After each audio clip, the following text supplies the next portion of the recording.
હાય, કેમ છો મિત્રો? મસ્ત સાતનો ટાઈમ થઈ ગયો છે.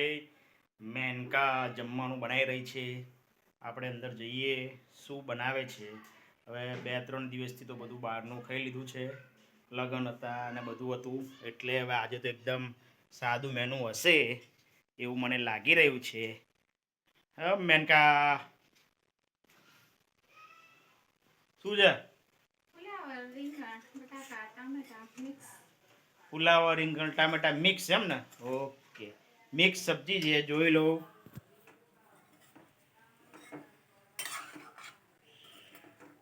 મસ્ત સબ્જી બની ગઈ છે, બની રહી છે, બની ગઈ નથી, બરોબર છે.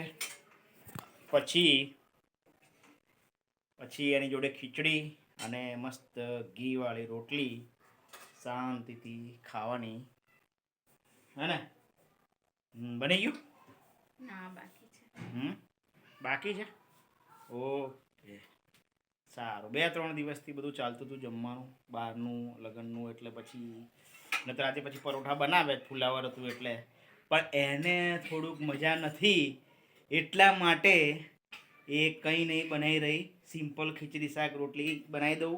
ગયા વખતે યાદ હોય તો મેં વિડીયો બનાવ્યો હતો, ફુલાવર હતું તો ફુલાવરના પરોઠા બનાવ્યા હતા.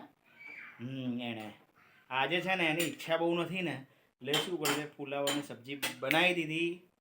હા, જમી લો રોટલી અને ખીચડી જોડે.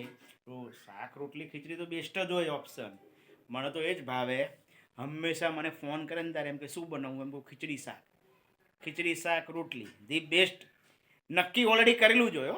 હા, શું ખાવાનું તો હવે ખાવું તો પડે ને. પણ મને એવું નહીં હોતું કે આ નહીં ભાવતું અને હું તો બધું ખાઉં.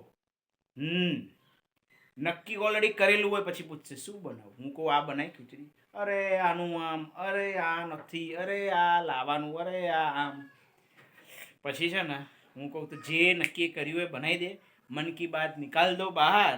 हाँ, मोदी जी की तरह तो बढ़िया रहेगा. जो फिक्स किया है बनाने का वो बना दो, हमें बता दो, हम खा लेंगे, है ना? એટલે આવી વાત છે. બધા ઘરની એક જ કહાની. સારું, ત્યારે ચલો મિત્રો, મેનકા રસોઈ બનાવે છે, આપણે બેસીએ. હમણાં સરસ શાંતિથી ખાઈશું. Okay, by.